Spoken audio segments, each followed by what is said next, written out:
عورت کا دینی کتب یعنی تفسیر، حدیث، فقہ وغیرہ کو چھونے کا کیا حکم ہے، اس حوالے سے آج آپ جانیں گے۔ تو بہت اہم مسئلہ ہے اور انشاءاللہ تھوڑے سے وقت کے اندر آپ ایک انتہائی مسئلے کو جان سکیں گے۔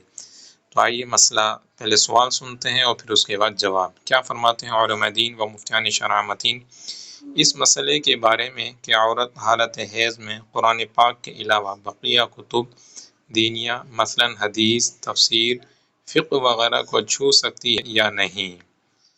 بسم اللہ الرحمن الرحیم۔ الجواب: عورت کے لیے حیض کے ایام میں حدیث، فقہ، تصوف وغیرہ کتب دینیہ کو بلا حائل چھونا مکروہ یعنی ناپسندیدہ ہے، کیونکہ کتب دینیہ میں قرآن پاک کی آیات موجود ہوتی ہیں۔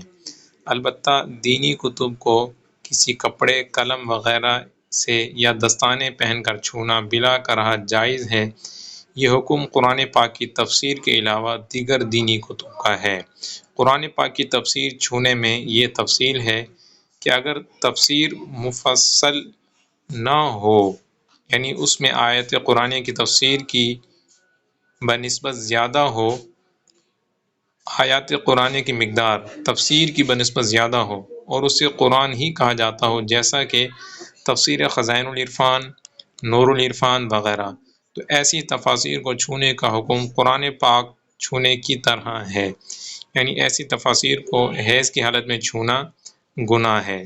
اور اگر تفسیر مفصل یعنی اس میں تفسیر کی مقدار آیت قرآنیہ کے مقابلے میں زیادہ ہو اور اس کتاب پر لفظ قرآن کا اطلاق نہ ہو بلکہ مستقل طور پر اس کا الگ سے نام ہو، مثلا تفسیر کبیر، روح البیان، صراط الجنان وغیرہ، تو ایسی مفصل کتب تفسیر کو ناپاکی کی حالت میں چھونے کا وہی حکم ہے جو تفسیر کے علاوہ بقیہ دینی کتب کو چھونے کا حکم ہے، یعنی بلا حائل چھونا مکروہ یعنی ناپسندیدہ ہے، اور کسی واسطے سے ہو تو بلا کراہت جائز ہے۔